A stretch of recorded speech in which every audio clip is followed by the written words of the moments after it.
Yeah, go ahead.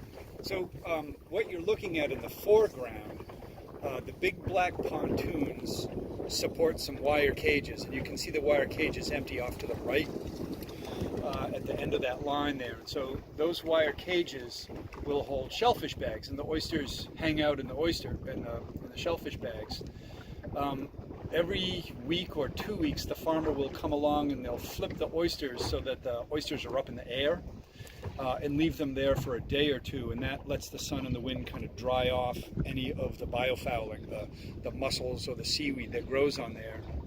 And in the meantime, the ones with the pontoons showing, that means that the oysters are underneath there, and they're just in that, they call it the feeding position. So the oysters are in the water, and they're filter feeding as they normally do.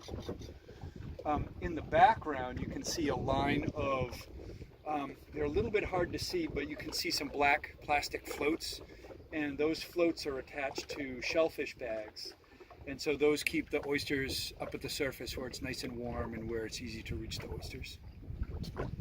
And how long do they stay out here? Farms will usually start up in March or April of the year, because this whole area will ice over, sometimes 2 or 3 feet of ice in the winter.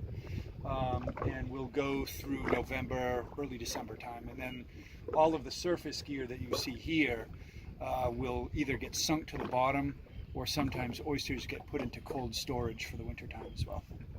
Cool.